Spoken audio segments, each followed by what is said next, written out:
আবার কিছু আছে কথার মধ্যে যেমন কেমন আছেন আপনার দোয়ায় ভালো আছে, কেমন আছেন আপনার দোয়ায় ভালো আছে। আপনার মায়ের কি অবস্থা? মায়ের অবস্থা ভালো, ডাক্তারটা সময় মতো না আসলে মাকে বাঁচানো যেত না। যাত্রা কেমন ছিল?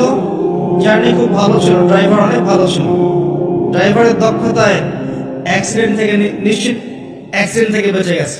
আমি না থাকলে কাজটা হতো না, ভাগ্যিস আপনি ছিলেন, না হলে আমার এই বিপদ থেকে রক্ষা হতো না।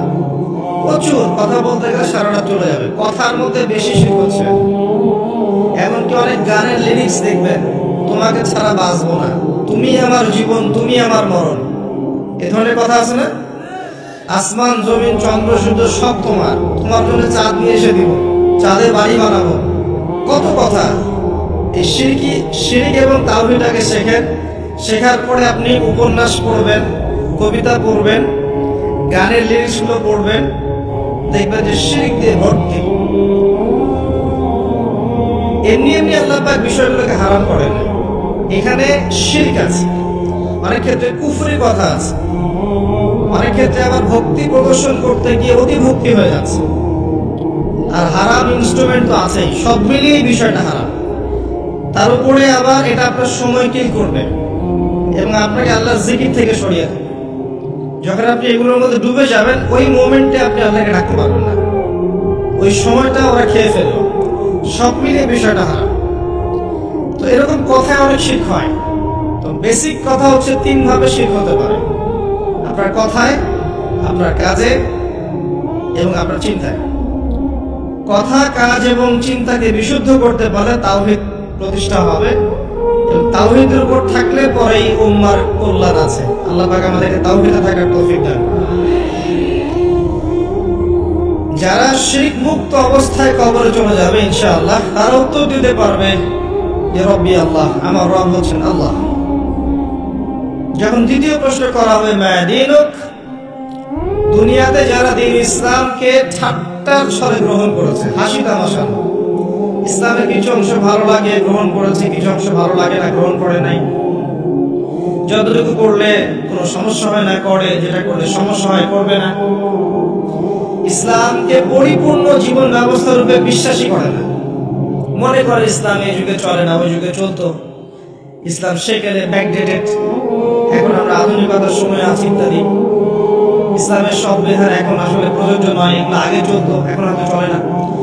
যদি ইসলাম সম্পর্কে এমন ধারণা থাকে মানুষের, সে উত্তর দিতে পারবে না যে মা দীনুক, তোমার দিন কি।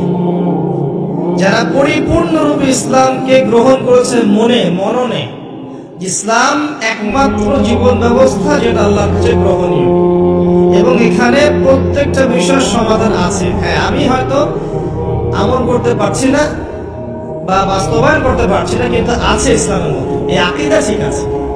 আমল আপনি করতে পারবেন না, এখন যে যুগ চলছে, এই যুগে আপনি পরিপূর্ণ ইসলাম পালন করতে পারবেন না।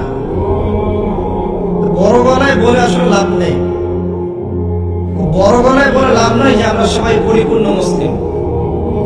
যদি এটাই সত্য হতো তাহলে আমাদের আজকে অবস্থা হতো না। নাসুল্লাহ ফানাসিয়াহুম, তারা আল্লাহকে ভুলে গেছে, আল্লাহ তাদেরকে ভুলে গেছে।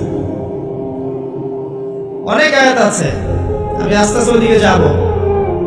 আজকে আমাদের যে অবস্থা পুরো বৈশ্বিক প্রেক্ষাপটে, এর পিছনে আমরা দায়ী, মূলত আমরা ছাড়া দ্বিতীয় কেউ দায়ী নয়। শত্রু, ইসলামের শত্রু যারা, তারা তো শত্রুতা করবেই, তাদেরকে দোষ দেওয়ার তো দরকার নেই। যে আপনার শত্রু, সে শত্রুতা করবে, সিম্পল। আমরা আমাদের কাজের কারণে যখন ওদেরকে সুযোগ করে দিয়েছি, তখন আমরা সবচেয়ে বড় অপরাধী। আলাইকুম আনফুসাকুম, আল্লাহ পাক বলেছেন তোমরা নিজেরা নিজের নফসের আগে খবর নাও, নিজের নফসকে ঠিক করো। লা ইয়াদুররুকুম মান দাল্লা, যারা পথভ্রষ্ট হয়ে যাবে, এদের পথভ্রষ্টতা তোমাদের কোনো ক্ষতি করবে না। ইন ইহতাদাইতুম, যদি তোমরা হেদায়েতের উপর থাকো, যদি তোমরা পরিপূর্ণ হেদায়েতের উপর থাকো, তাহলে যারা পথভ্রষ্ট হয়ে যাচ্ছে বা গেছে, এদের পথভ্রষ্টতা তোমাদের কোনো ক্ষতি করবে না। ইলাল্লাহি মারজিউকুম জামিআন, তোমরা সবাই একসময় আল্লাহর কাছে ফিরে যাবে। ফায়ুনাব্বিউকুম বিমা কুনতুম তা'মালুন, আল্লাহ পাক জানিয়ে দিবেন তখন তোমরা কি করেছে। এই আয়াতের মধ্যে সব কারণ এবং ওষুধ দেয়া আছে।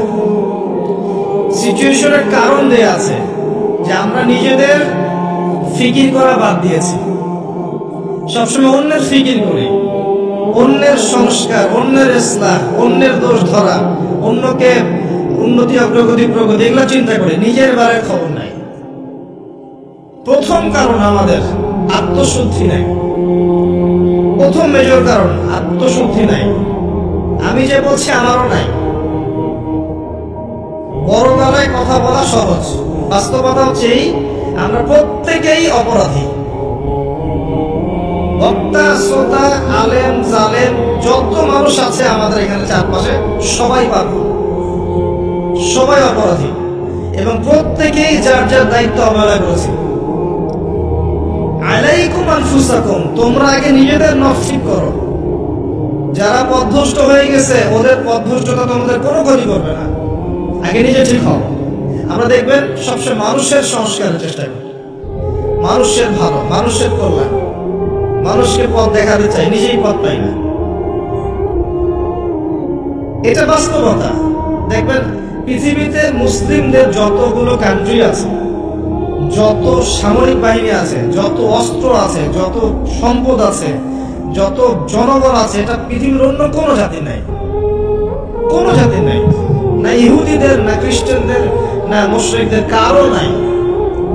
মরক্কো থেকে নিয়ে দেখবেন ইন্দোনেশিয়া পর্যন্ত পুরো চেইন, মনে হবে একটা চেইন রাষ্ট্র, সব মুসলিমদের, সবাই মুসলিম।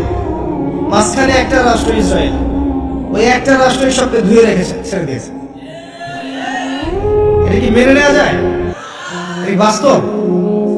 একটা শত্রু 100টা মানে 100 জন জনগণকে পরাজিত করতে পারে? পারে না। পারলো কেমন করে? ওই যে আলাইকুম আনফুসাকুম নাই, নিজেদের নফসের খবর নাই।